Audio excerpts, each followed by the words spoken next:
That is example number 20 NCERT का कह रहा है find the equation of the tangent to the curve. ये कर्व की पैरामीट्रिक इक्वेशन दी। याद है ना, पैरामीट्रिक इक्वेशन में अगर आपको dy बाई dx निकालना होता था, देखो x भी t का फंक्शन है, y भी t का फंक्शन है, तो dy बाय dx निकालने के लिए हम लोग क्या करते थे, dy बाय dt निकालते थे और divided by dx by dt। यानी कि आपको क्या निकालना पड़ेगा, आपको dy बाय dt पहले निकालना पड़ेगा। तो dy बाय dt अगर हम निकालें तो क्या हो जाएगा, इसको ये जो कर्व की इक्वेशन है इसको अगर हम डिफरेंशिएट करें किसके रिस्पेक्ट में, t के रिस्पेक्ट में, तो b तो कांस्टेंट है, ये ऐसा ही रहेगा।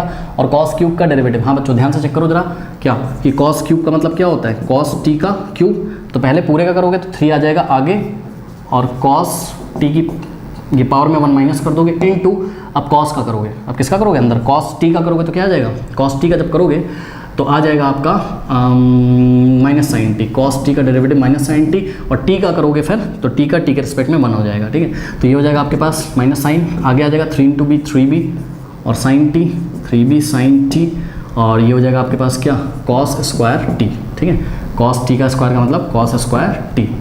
ठीक है, ऐसे ही लिख लो, कॉस टी का स्क्वायर लिख लो, क्या हो गया। ठीक, इसी तरीके से आपको क्या निकालना है, dx बाई dt, तो इसको आप डिफरेंशिएट कर दो किसके रिस्पेक्ट में, t के रिस्पेक्ट में, तो dx by dt is equals to, हाँ भाई ध्यान दें, a तो ऐसे ही रहेगा और साइन क्यूब t का मतलब साइन t का होल क्यूब, 3 आएगा पहले पूरे का करोगे तो 3 आएगा आगे, तो 3 आएगा आगे और साइन t का स्क्वायर बचेगा इनटू साइन का करोगे तो क्या आता है cos t, और t का करोगे 1 आ जाएगा। ठीक, अब निकालते हैं क्या, dy बाई dx, क्योंकि dy बाई dx ही हमको क्या देगा, हमको स्लोप देगा एट अ गिवन पॉइंट, और गिवन पॉइंट क्या है, t is equals to pi by 2, और हमने आपको पहले बताया कि dy बाई dx किसके फॉर्म में आएगा, पैरामीट्रिक वेरिएबल t के फॉर्म में, अभी देखना आएगा।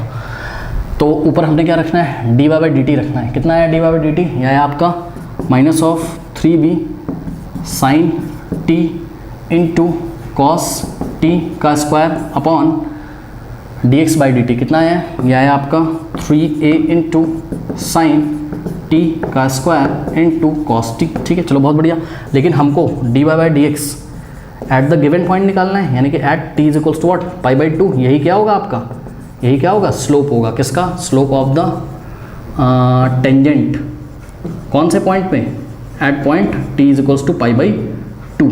ठीक है, तो सॉल्व करते हैं, निकालते हैं। तो इसमें जहाँ जहाँ क्या आ रहा है, जहाँ जहाँ t आ रहा है वहाँ हम क्या रखेंगे, पाई बाई 2 रख देंगे, लेकिन उससे पहले अगर आप इसमें अगर पाई बाई 2 रख दोगे, ठीक है, तो साइन पाई बाई 2 क्या होता है, 1 होता है, कोई प्रॉब्लम नहीं, लेकिन कॉस पाई बाई 2 0, नीचे 0 आएगा, नॉट डिफाइंड हो जाएगा।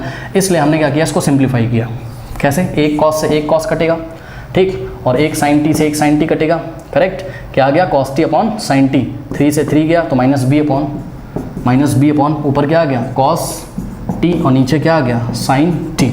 सॉल्व करते हैं, माइनस बी अपॉन ए, और टी की जगह क्या रखना है, पाई बाई 2, तो क्या हो जाएगा ऊपर कॉस पाई बाई 2, और नीचे क्या हो जाएगा, नीचे हो जाएगा साइन पाई बाई 2। हाँ भाई, कॉस पाई बाई 2 क्या होता है, 0, कॉस 90 0 होता है, और साइन 90 1, तो नीचे 1 ऊपर 0, तो ऊपर 0 आने की वजह से ये पूरा क्या हो जाएगा 0, तो यानी कि स्लोप क्या आ गया इसका, 0 आ गया।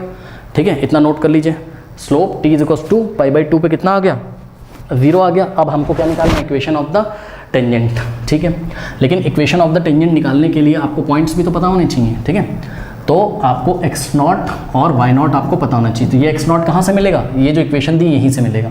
कैसे, इस इक्वेशन में, पैरामीट्रिक इक्वेशन में t की जगह हम क्या रख देंगे, पाई बाई 2, तो क्या हो जाएगा, x0 is equals to a sine cube pi by 2। हाँ भाई, साइन क्यूब पाई बाई 2 का क्या मतलब होता है, a into sine pi by 2 का क्यूब, बात समझ में आई। तो ये साइन पाई बाई 2 क्या होता है, 1 का क्यूब 1, a इंटू 1 a आ गया।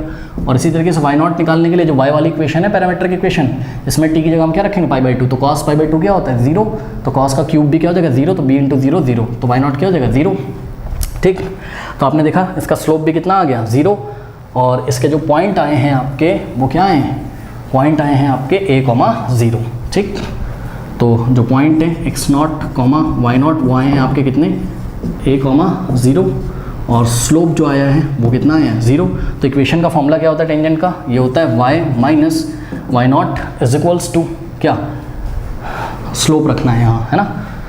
तो स्लोप कितना है हम लोगों का 0 इंटू x माइनस x0, तो y माइनस y0 कितना है मेरा, y0 है 0, और 0 इंटू समथिंग क्या आ जाएगा 0, यानी कि y minus 0 y is equals to 0। तो इसकी इक्वेशन क्या हो गई, y इज इक्वल्स टू 0। तो the required equation of the tangent is what, the required equation of tangent to the curve at the point t is equals to π/2 is y is equals to 0। ठीक है, तो students ये हमारा finish हुआ।